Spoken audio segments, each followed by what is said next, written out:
سلامونه او وخت مو بخیر. پام راړم د کندوز رادیو د دې ساعت مهمو رسۍ خبرونو ته. نن چهارشنبه د کب 28مه نیټه ده چې د 2016 کال د مارچ د 13مې نیټې سره سمون لري. روانه خبري ګړۍ ته تضاد جلیل احساس وړاندې کوم. خو په پیل کې هم د څو مهمو خبرونو سره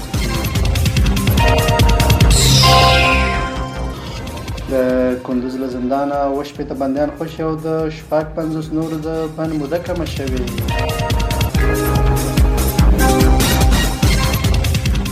کورنیو چارو وزارت د پاکستان هوایي برید غندلی او ویلي دي چې ډېر ژر به غاښ ماتونکی ځواب ورکړو.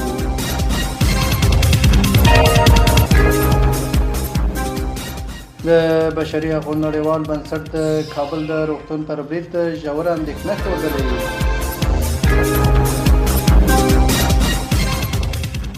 او هند کابل د روغتون پر برید غندنه کړې او دا انساني ضد عمل بللی.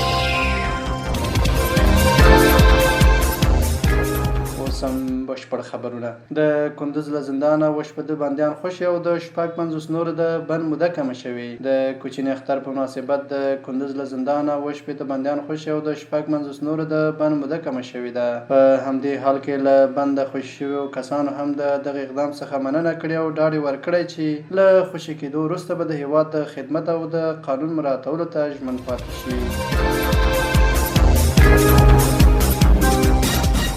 کورنیو چارو وزارت د پاکستان هوایي برید غندلی او ویلي دي چې ډېر ژر به غاښ ماتونکی ځواب ورکړو. د کورنیو چارو وزارت ویان عبدالمتین قانی د پاکستاني پوځي رژیم برید غندلی. نوموړی وایي د پاکستان پوځي رژیم به ډېر ژر غاښ ماتونکی ځواب ترلاسه کړي. قانی وایي دا ډېر د خواشینۍ خبره ده چې نړۍ چوپه خوله ده او ګاونډي هېوادونه تر اوسه پورې په دې اړه تبصره نه ده کړې. ورته مهال د عامې روغتیا وزارت ویان شرافت زمان وایي چې د تېرې شپې له برید وروسته له ویجاړو څخه د جسدونو د ایستلو هڅې هم روانې دي.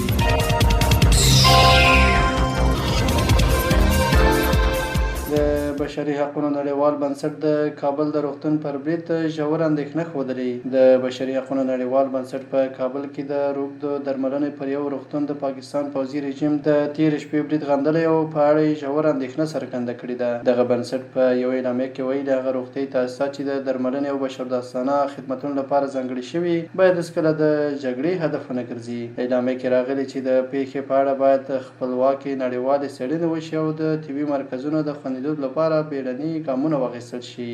همداراز د برید د عاملونو د حساب غوښتنه هم شوې ده.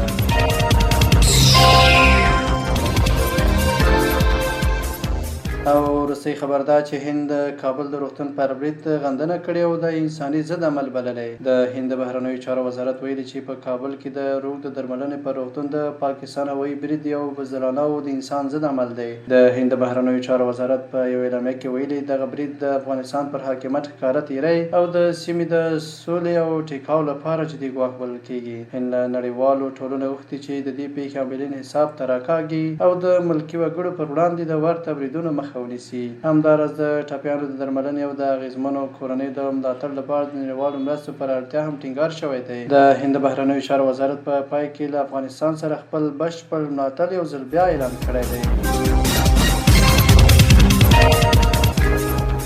دا د دې مهال مهم او وروستي خبرونه. تر بیا ښه وختونه لوی الله عمل شه.